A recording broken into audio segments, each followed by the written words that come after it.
भैया बगिया लगाई गईली माता जी, अब फूलवा में खुशबू बिछाई गईली, बगिया लगाई गईली माता जी।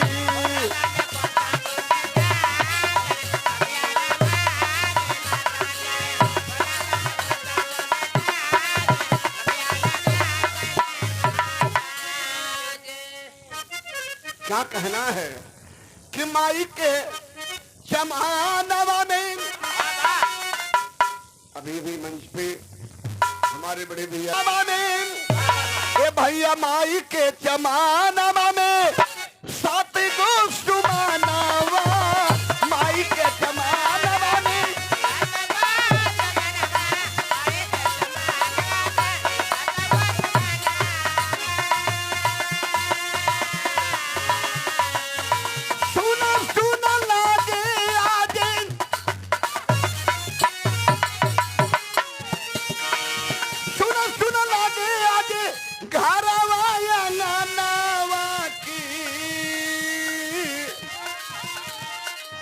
बगिया लगाई गईली माता जी,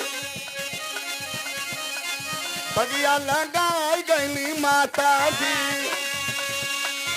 बचवन के टुअरा बनाई गईली, बगिया लगाई गईली माता जी।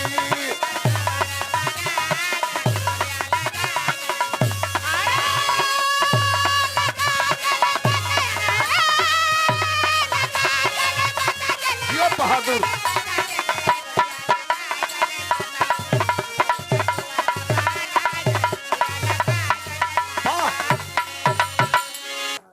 कौशल्या मात नहीं खे, भैया भूलौले भूलात नहीं खे, माई के सुरतिया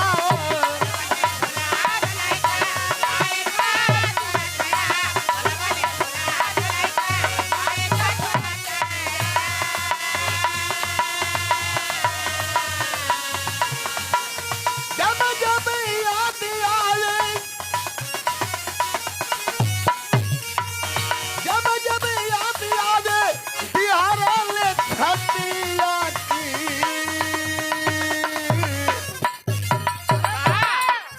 बगिया लगाई गईली माता जी,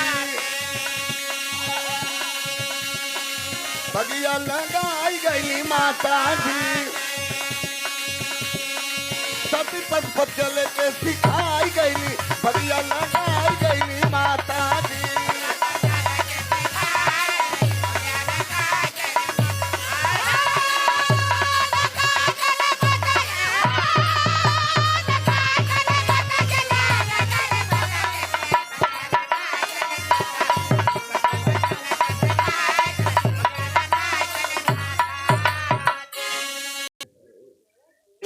बार भी माँ इनकार नहीं करती है।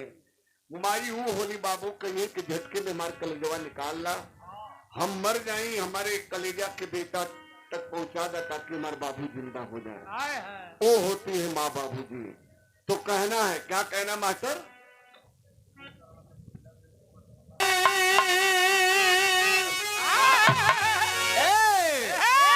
तब माई बेटा के नहीं दूरी आवेली,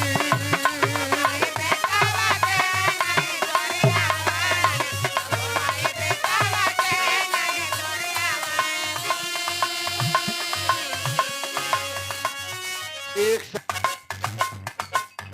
बेटावा के खातिर कले जाओ पठावेली,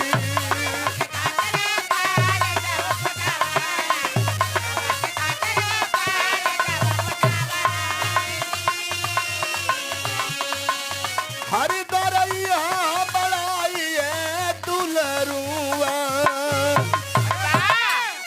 राम जन्म यह बड़ाई दुलरुअत, माई कमोल के चुकाई दुलरुआ,